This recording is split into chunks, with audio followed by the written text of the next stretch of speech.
Salve alunos do canal Atualize Educação. Hoje encerramos a playlist sobre Santo Agostinho. No primeiro vídeo falamos sobre a sua vida, o contexto histórico do seu nascimento, no final do século IV depois de Cristo, no meio das invasões bárbaras, no meio do início da queda do Império Romano. Além do contexto histórico em que ele viveu, além da sua biografia, também falamos da sua concepção de história e de poder no homem, além das suas bases filosóficas, o maniqueísmo e o platonismo. Esses foram os conteúdos do primeiro vídeo. No segundo vídeo falamos sobre os conceitos principais da sua obra, conceitos que, por exemplo, são cobrados nos exames vestibulares. Nesse terceiro e último vídeo da playlist sobre Santo Agostinho, Agostinho de Hipona, falaremos sobre a sua atualidade, relacionando o pensamento agostiniano, a filosofia agostiniana, à sociologia de Gilles Lipovetsky. Bem, vamos tentar fazer essa relação entre Agostinho de Hipona e Gilles Lipovetsky. A concepção de história de Santo Agostinho, a história seria linear. Ela teria princípio quando Adão e Eva cometeram o pecado do conhecimento. Nesse momento, Adão e Eva caem do paraíso. O que era o paraíso nessa concepção filosófica agostiniana? O paraíso era o lugar da perfeição. Perfeição. Nada muda na perfeição, existe a imutabilidade na perfeição, porque as coisas não precisam mudar. Nada faltava a Adão e Eva, não faltava felicidade, não faltava comida, não havia doença, não havia morte, não havia perda, não havia nenhum sentimento de tristeza ou frustração ou ansiedade, porque nada lhes faltava. Plenitude completa, perfeição completa. Em um vocabulário filosófico grego antigo, não havia corrupção. As coisas se corrompem no mundo material, as coisas se corrompem no mundo material de toda maneira. Se corrompe o pensamento, se corrompe o corpo humano, se corrompe uma casa, tudo se corrompe, tudo apodrece, se transforma, porque nada é perfeito no mundo material. Por isso, Platão havia pensado em um mundo perfeito, o mundo das ideias, um mundo onde as verdades existiriam como coisas não corruptíveis. Enfim, essa era a visão de Agostinho. Nós caímos em um mundo regido pelo tempo, pela mudança, onde as coisas faltam. E se as coisas faltam, nós seres humanos vivemos em guerra constante, em conflito constante conosco e com os outros. É o mundo, é a história é isso, é tempo, é ansiedade, é falta, é ausência, é guerra, é busca constante e interminável. É uma ambição por coisas que nós já temos, mesmo já possuindo a riqueza, queremos mais, sentimos que ela nos escapa, ela nos falta. Isso faz parte do ser humano, faz parte de estar no tempo. Isso é a cidade dos homens.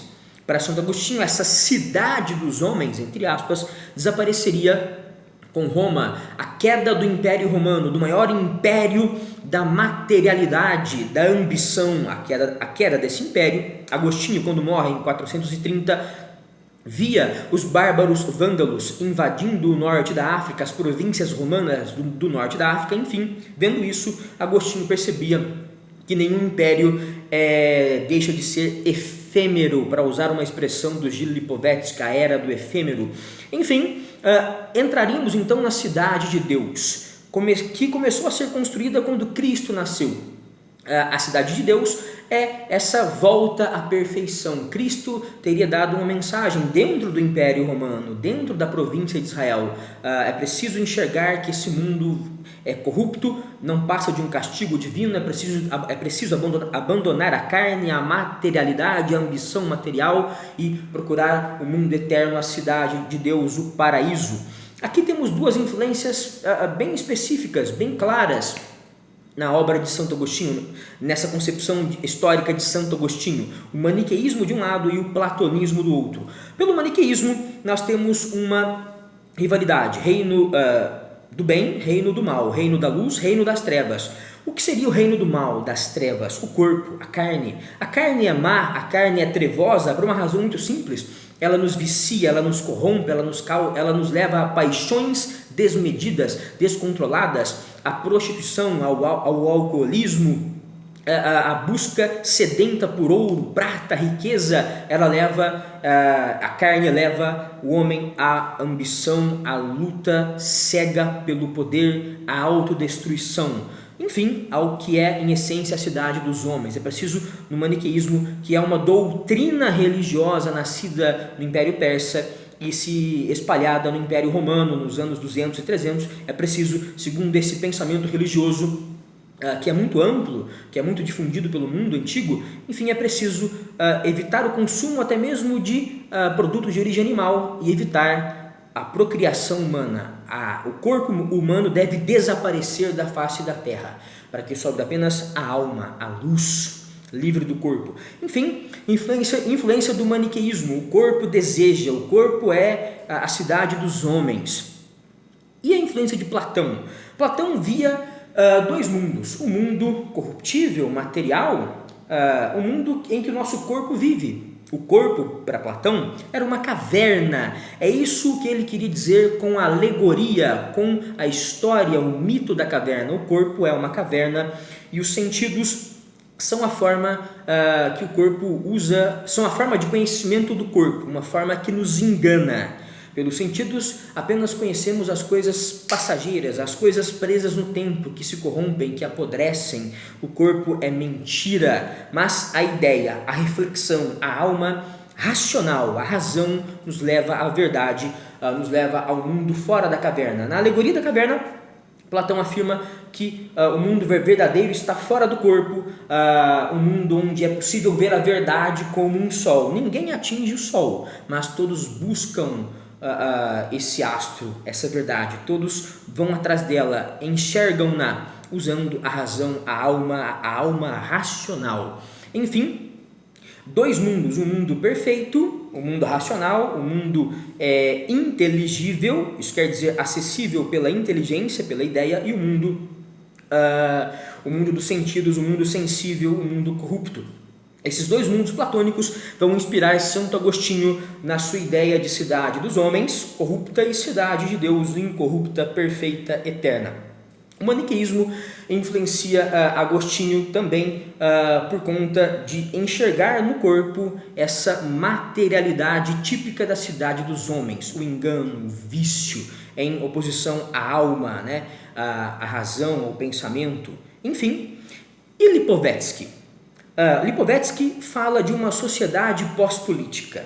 Para Lipovetsky, vamos sair lá do século V, dos anos 400 depois de Cristo, vamos viajar no tempo durante 1600 anos e chegar à segunda metade do século XX, a partir do final das grandes guerras mundiais. Que mundo passou a ser construído a partir da década de 50 do século passado, do século XX? Um mundo onde vivemos a pós-política. O que é essa sociedade pós-política? Hoje, os nossos projetos pessoais, as nossas metas de promoção no emprego, estudo em MBA, em pós-graduações, mestrado, doutorado, enfim, nossos projetos profissionais, nossos projetos pessoais. Teremos filhos com 30 anos, nos casaremos com 28, teremos uma casa X, uma casa Y, um carro Z, enfim, nossos planos pessoais. Viajaremos na lua de mel até as praias do Nordeste.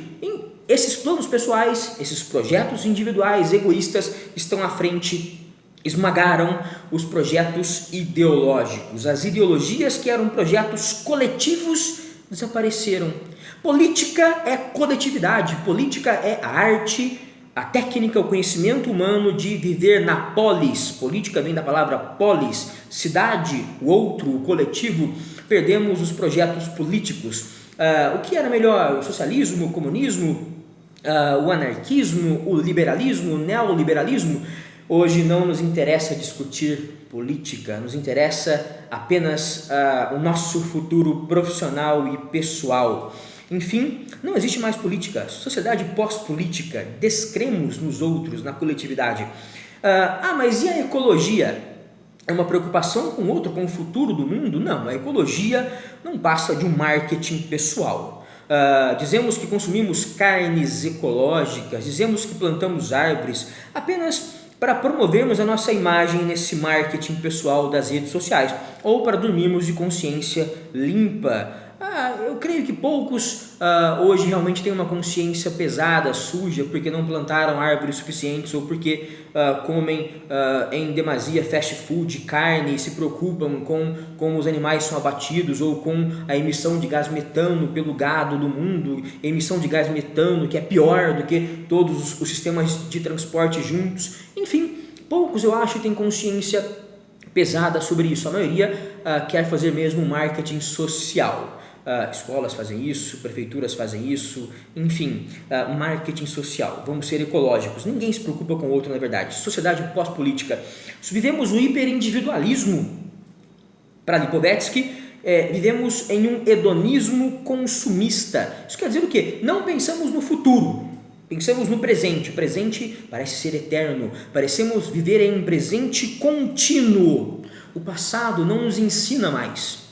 O passado nos ensinava pela experiência de outros homens, pelas ideias de outros homens. Isso não nos interessa. Precisamos consumir. Hedonismo. Hedonismo é um prazer inconsequente, é um prazer que não mede as consequências. Então, no nosso hedonismo, consumimos, devoramos tudo porque não pensamos no futuro. Não pensamos no lixo que produziremos para os nossos filhos e netos e bisnetos. Não, isso não nos importa. Joguemos a latinha de refrigerante pelo carro. O passado que poderia nos ensinar, ele é consumido também na forma de produtos vintage ou vintage, na forma de souvenirs. Enfim, consumimos o passado como animais hedonistas. Consumimos as coisas do shopping, as coisas de fora do shopping, consumimos pela internet, consumimos as imagens de outras pessoas quando rolamos a barra infinita do Facebook buscando novidades de famosos, de anônimos, enfim, de pessoas desconhecidas. Procuramos sempre o consumo como se fôssemos pragas destinadas a nos devorarmos. E com isso o futuro, enquanto algo coletivo, algo social, algo político, ele é incerto, ele é inseguro, não existe futuro. Não pensamos nisso no dia a dia, mas ele não existe. De vez em quando nos preocupamos com a emissão de gases tóxicos à camada de ozônio, de vez em quando nos preocupamos com a aceleração do efeito estufa, de vez em quando nos preocupamos com certas pandemias como a que estamos vivendo agora, mas isso passa. O futuro é algo incerto, inseguro, não queremos pensar no futuro, é melhor ir ao shopping, cansa menos. Enfim, como relacionar então Santo Agostinho e Gil Lipovetsky? Agostinho viveu em uma crise no século V d.C., Roma caía, e Agostinho fez o quê? Tentou reinventar a condição humana, compreender aquele mundo imperial que caía como algo positivo, tentando encontrar a cidade de Deus, tentando encontrar um outro mundo além, melhor, perfeito, eterno, seguro, um futuro seguro, usando o cristianismo, usando o platonismo, usando o maniqueísmo. Hoje, Lipovetsky nos convida a entender essa crise pós-moderna, hipermoderna, que vivemos nas últimas décadas, nas últimas 7, 8 décadas, enfim. Lipovetsky nos convida a entender que é preciso nos reinventarmos, apenas nos ocuparmos de um consumismo hedonista, inconsequente, de uma ideia de que vivemos em um presente sem futuro. Essa ausência de preocupação com a política, com o outro, com as ideologias, com as ideias, esse querer viver uma vida leve, egoísta, por si mesma, que planeja a si mesma, isso não é o caminho, não é um caminho seguro, não é o caminho que a humanidade deve seguir. A humanidade deve se reinventar. Acabaram-se as ideologias? Acabaram-se. Usamos a razão iluminista para produzir as bombas atômicas, como afirmavam os sociólogos da escola de Frankfurt. Destruímos mais de 100 milhões de pessoas, matamos mais de 100 milhões de pessoas em 2 guerras sangrentas, as guerras mundiais. Inventamos a bomba atômica. A razão iluminista que deveria libertar o homem transformou-se em um instrumento de produzir armas em massa, de produzir carros em massa, de produzir consumidores em massa. Não deu certo o uso da razão? Não, iluminismo, o positivismo, que apostava todas as fichas humanas na ciência, no progresso industrial, não deu certo, né? Hoje temos um mundo de poluição, um mundo de miséria. Se não deu certo o positivismo, se não deu certo o iluminismo, se o marxismo ortodoxo resultou em ditaduras, se o anarquismo nunca conseguiu encontrar eco na realidade, se o liberalismo e o neoliberalismo, que prometeram um mundo feliz, falharam, não é porque as velhas ideologias falharam que nós devemos nos comportar como animais consumistas. Devemos repensar a condição humana, reinventar um projeto político, um projeto coletivo de humanidade. Na crise nos reinventamos, é isso que nos ensina Lipovetsky, é isso que nos ensinou Santo Agostinho, que genialmente conseguiu transformar a crise romana na compreensão de que havia um outro mundo, uma outra cidade, uma outra civilização, a civilização de Deus, a cidade de Deus. Por enquanto é só, até o próximo vídeo, muito obrigado!